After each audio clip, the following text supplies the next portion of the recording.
Hi guys, Rick here, helping you to master your technology. This video is about in-depth review of new facelift Toyota Corolla Grande 2018. So, let's get started. Subscribe to get smart, and to watch the latest videos first. Hit the bell icon and you will be notified about the new videos updates instantly.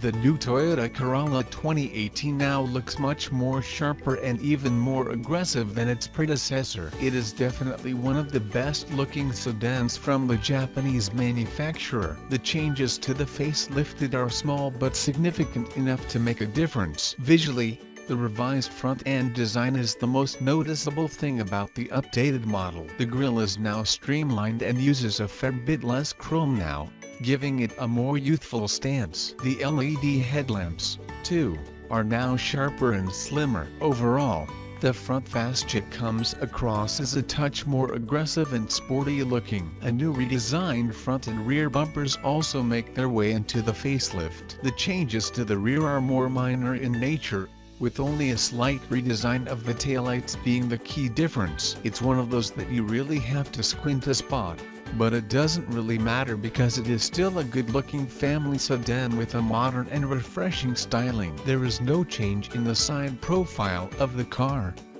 It comes with 16-inch alloy wheels. The build quality and interior design took a massive step forward with the current-gen car, and the cabin delivers clean and simple approach paired with the expected Toyota solidity. As for the quality and feel of the materials is concerned, I would not classify it as premium, but it was still pretty nice. In short, the interior did not feel cheap or poorly built. The plastic material used in the door panel on the dashboard as well as the steering wheel felt nice to the touch. Usually, the cheap plastic used in vehicles either feels sticky or scratchy, but it was not the case in this car. The cream-colored part in the middle of the dashboard felt nice to touch, but I do feel that it will be going to be a dirt magnet. With the front seats fully moved backward, you get sufficient leg room in the front for anyone who is 6 feet tall. You will easily be able to stretch your legs straight if you are sitting in the front. However,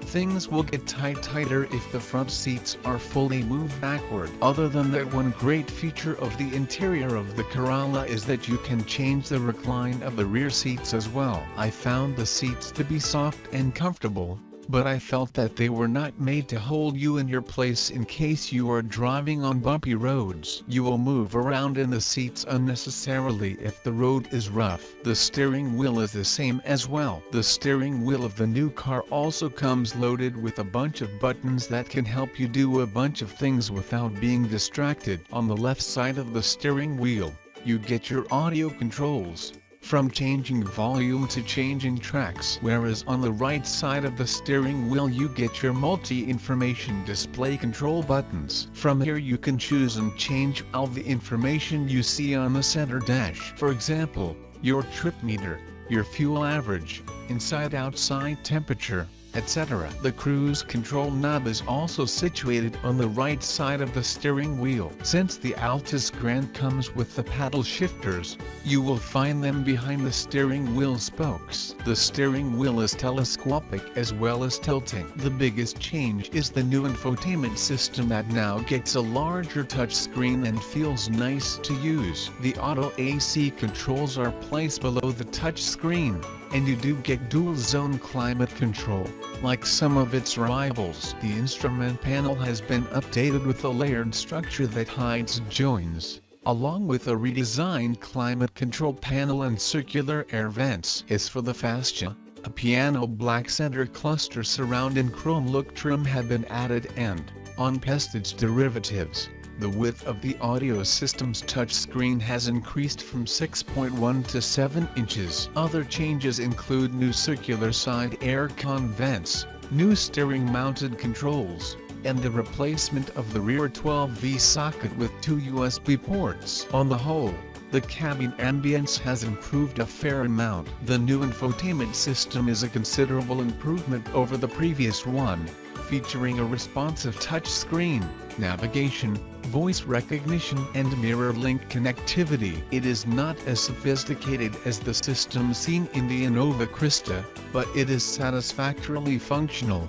Nevertheless, the infotainment system also rates you on how economical your driving is, telling you what you could change to make your driving greener. Other equipment on this top-spec VL trim includes an electrically adjustable driver seat with adjustable lumbar support, cruise control, automatic headlamps and wipers, auto-dimming rear-view mirror, electrically folding and adjustable wing mirrors that tilt down automatically when the car is slotted into reverse, and a rear-view camera. Also worth a mention is the air conditioning. Even without rear AC blowers, it does a fantastic job of cooling the cabin. The CVT gearbox also gets a sport mode and hill start assist. However, putting it into sport mode does not alter performance much.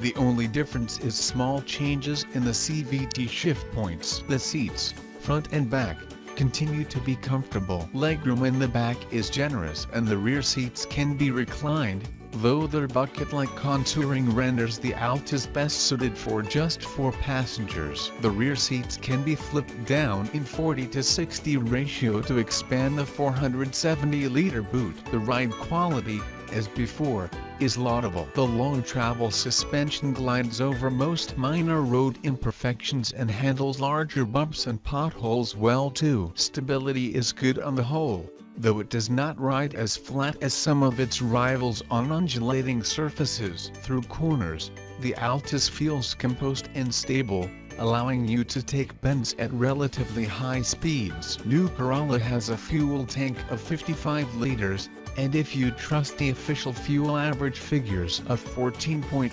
km per liter, you can get a fair amount of mileage. But the amount of time I was driving the car, I didn't get more than 10 km per liter. That included a few fast 0-120 km per hour runs, as well as normal 60 km per hour cruising. I highly doubt you can achieve 14.8 km per liter in real-life scenario. Touch button in the trunk allows you to unlock while the smart keys rests in your pocket. The Corolla managed to hold more carry-on sized bags than its sedan rivals, but its overall score was hindered by average cubby storage and a recalcitrant folding rear seat. The drawback of extra legroom in the back seat is diminished space in the trunk. This is the case for the Corolla and its 13 cubic feet of cargo room, although the trunk is practically shaped, as indicated by its ability to fit 6 carry-ons. The newly designed dashboard now comes with what Toyota is calling a 3-dimensional floating interior with soft touch padding. The AC vents on extreme left and right are now circular instead of triangular like in the previous iteration. Right in the middle of the dashboard now you get a new 9-inch capacitive touch LCD surrounded by a piano black bezel. It comes with a 2.0-liter inline 4 water-cooled engine and in CVTi model.